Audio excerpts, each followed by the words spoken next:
side. Nakatanong lang. So apelin mo to? Baliktad? Hindi, describe lang na. Describe kani nga kalsada is Rovera. Sa left side.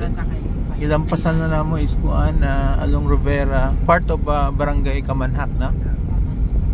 Near Barangay Hall. Apil na to. Sige. Near Barangay Hall. Near Barangay Hall. Tapos going kuan na ta, going Yulde na, no?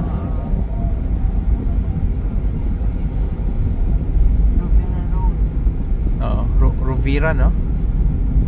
Rovera Road Extension. Sa ilang property, nabot na property, wala pa? Kay Yulde, sa unahan pa, no? Mabot na sa diversion. Okay. Kaliwa tayo. Katong curve, no? Curve.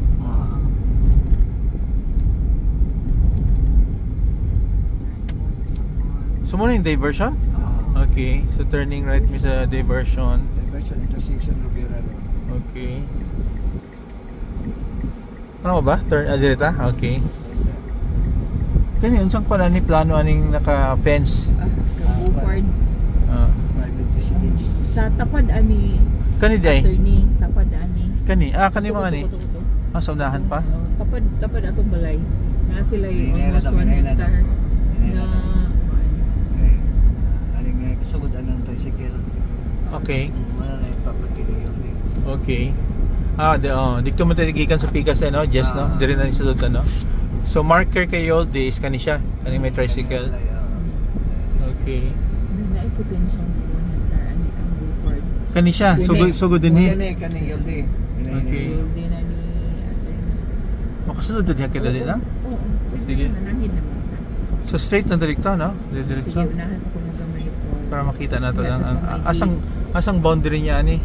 Ito may pinaka Katong may tao? Ito may vertex gud na liko di kayo kana naay mangga. Dito na mo agi. Okay, sige para makita tong mark. Kanang kuan apil na nasulod no? Oh, kanang tunga. Kana ilang property gyapon no? Kana naka-fence no? Oh, kanang naka-fence gyud tanan. Kani ilaha magyapon ni, di ba? Okay. Kutob atong first gate attorney. Kato ilaha to. Okay. Tapo po din no? Dirita mo agi. Pwede dirita mo sulod. Ato pa tayo uli ko ta. Pwede siguro ato kan kaya kung pa mahatag pa ko ni. Kani guardhouse na ni siya magana. Kailangan nandito ang silang 30. Okay. Ito naman nagasunod mga caretakers na no? Mga tao no? So man ilang fence no? Kanang area. Fence din siyang area. Tutob ang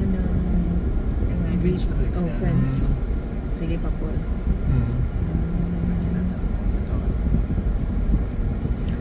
Ito kana siya 3 gates na no? So mo tong main gate na to no? Kato okay. Sige tuyok ta. Kabulok ka.